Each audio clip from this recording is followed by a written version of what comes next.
Hello everyone. Maharashtra board Hindi माध्यम के विद्यार्थियों, अगर आप भी अप्रिसिएशन में पूरे 6 में से 6 लाना चाहते हैं तो आज हम करने वाले हैं मेरी स्मृति, इस पार्ट का पूरी तरह से पद्य विश्लेषण। ये जो देख रहे हो आप 3 बार आया हुआ है पेपर में आपके, 3 बार, मतलब ये कविता ज़्यादा चांस रखता है पेपर में आने का। नवंबर 2020 में आया था, सितंबर 2021 में आया था और मार्च 2022 में आया था।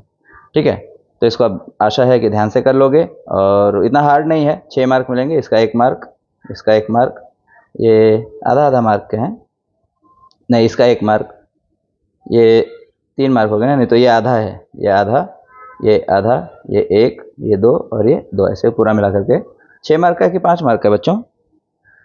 2 2 1 1 1, हाँ, तो ये कितने मार्क का है तुम्हारे?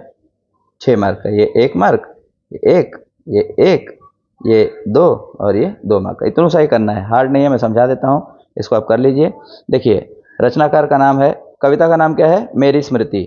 इसमें किसने इसको लिखा है? रमाकांत श्रीवास्तव ने। रचना का विधा हाइकू है। पसंदीदा पंक्तियां हैं, जो आपको पसंद आए वो लिख सकते हो। यहाँ पे मैंने 3 पंक्तियां लिखा है, फूल खिलता, महक मुरझाता, स्वप्न बनता। ऐसे कोई भी आपको जो पोएम में अच्छा लगा वो लिख सकते हो। पंक्तियां पसंद होने का कारण क्या है?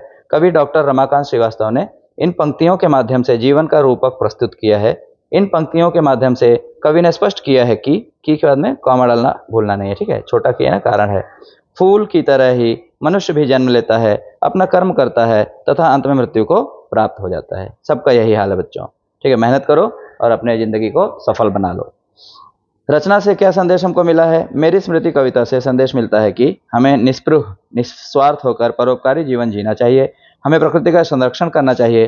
प्रकृति से हमें कोयल की बांसुरी की मीठी धुन, झिंगुरों की शहनाई का संगीत सुनाई देता है। आमों के बोर, महुआ के कूचों व फूलों की खुशबू मिलती है तथा उनके सौंदर्य का दर्शन होता है।